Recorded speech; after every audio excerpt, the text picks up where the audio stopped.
This is probably my fifth attempt to get this content uploaded. I'm trying to do a lesson on Joseph. Joseph is a super interesting character because the story of Joseph basically mirrors the story of humanity in general.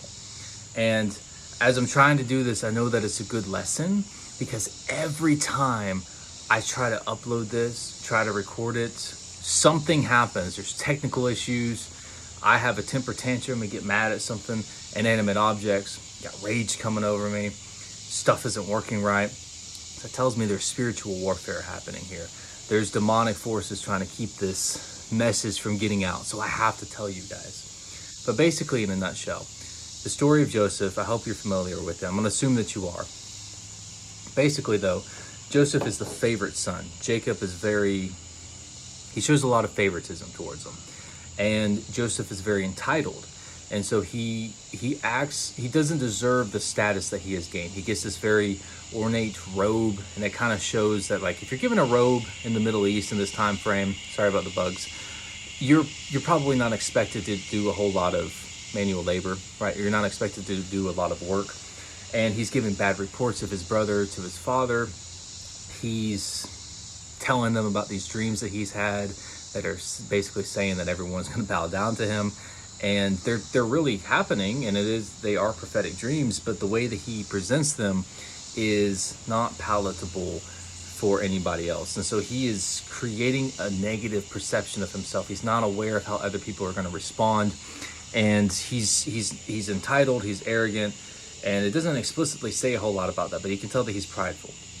So his brothers basically sell him into slavery. They fake his death. They take the robe, the beautiful robe that was given to him. They tear it up and they rub animal blood on it. Now that part of the story is super interesting because it mirrors the story of Adam and Eve.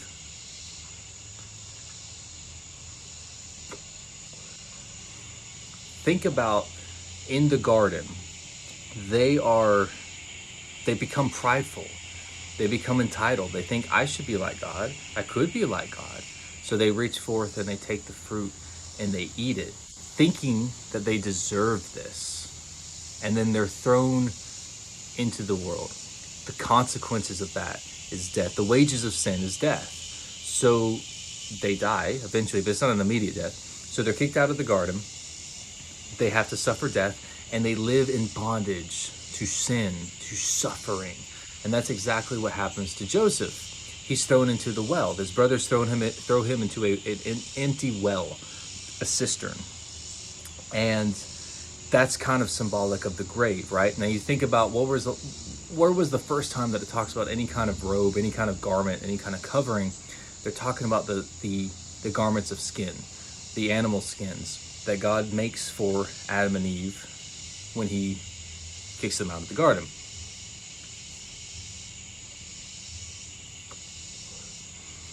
Those garments of skin, that's separation.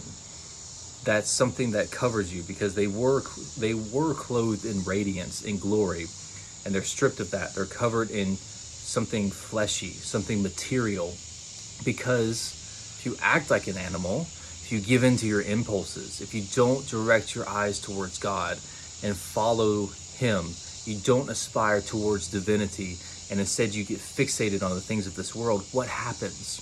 You become an animal. So they're literally wrapped up in the garments of animal skins because that's what they are. And his robe is beautiful and it's ornate, and it's taken away, it's ripped away, it's torn to shreds, and it's rubbed in animal blood, which is what we use, or what they used to use for sacrifices. Because you shed the blood of something innocent, and that has a redemptive quality to it. But the deeper significance, the symbolic importance, why do you have to sacrifice something? Why was something ever sacrificed? Because it represents putting to death your animal nature. It represents putting to death the animal in you. You're giving up something, a piece of your material wealth, and you're going through the process, basically, of showing that you're willing to let this go, but that you're also, in the moment, you're putting something to death, and that is inside of you. That's why Abel's offering was acceptable to God and Cain's was not. Abel offered up something tangible. Cain offered up something that was the result of his work. It wasn't an inner transformation, it was an external thing. Anyway, that's a totally different story. So Joseph is sold into slavery. He gets out of the well. That's the grave, right? He's thrown into the grave. He gets out of that, and he is sold into slavery. He's taken to Egypt, but he repents. He accepts the rebuke. He acknowledges that he was prideful, that he was sinful, that he was arrogant, and he changes. He forgives his brothers. He doesn't hold it against them. He gets right with God, and God blesses him in everything that he does, to the point where he is a slave, but he's over his master's household. He's number 2, basically. And he's given everything except his wife, right? But the wife wants him, and she comes on to him. And Joseph shows tremendous restraint. He turns her down. He doesn't fall into sin again. He doesn't fall into lust. She accuses him of trying to force himself on her because she's rejected. She doesn't like the fact that he turned her down. And that's maybe the first story of toxic femininity in the Bible. So she accuses him of something that a lot of men get accused of falsely these days. He gets sent to prison, but he doesn't get bitter. He doesn't get envious. He still follows God. He trusts God, and God blesses him. And even in prison, he does very well. He is put in charge of the prison. Basically, the warden uses him to interact with the other prisoners. Now, what happens in prison is that he changes. He's not self-centered anymore. He notices when other people are upset. He pays attention to others. He does what he can to serve and to be a good emissary of God. He's in a foreign land, right?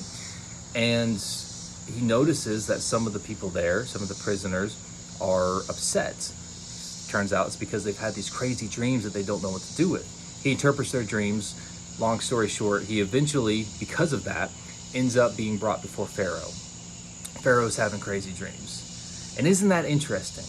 That God is speaking, he's giving prophetic dreams to the foreigner. It's not to the Hebrews. It's not to the chosen people. It's to the Egyptians. He's telling them, he's warning them that something bad is going to happen and letting them get prepared. That's very interesting. And he uses Joseph to basically save them. He interprets their dreams. He allows Joseph to interpret the dreams. But when Joseph is brought before him, he doesn't say, yeah, I can interpret this. I used to have all these prophetic dreams when I was a kid. No, he says, I can't do this. It's beyond me, but God can put your mind at ease. And that's a totally different mindset. Now he's paying attention to other people. He's looking to serve. He's following God. And because of that, he's very blessed.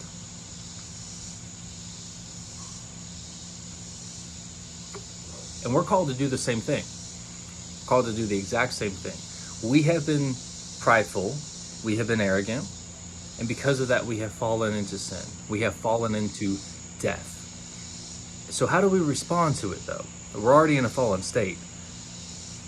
If we respond with humility, if we respond by acknowledging the fact that we don't have it all figured out, we need God. We need Jesus. We need the blood of Christ to redeem us. We need to be rescued from the grave.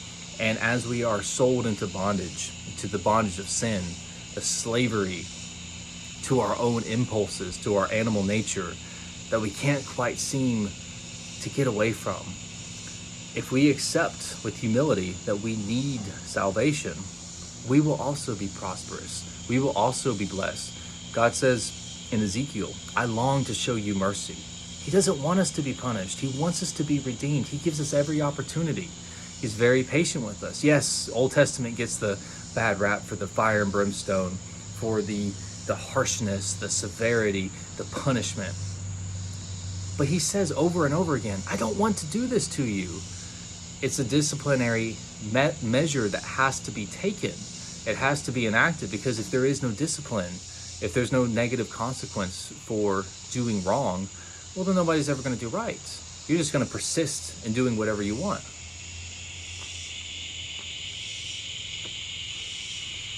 And so I love this story because it shows it shows up in your life. It shows up in the life of culture, of civilizations, of individuals.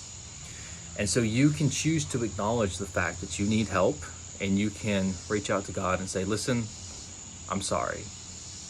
You can approach him with humility and be saved, or you can persist and become entitled and say, well, Joseph could have said, my brothers did this, it's all their fault. He forgave them.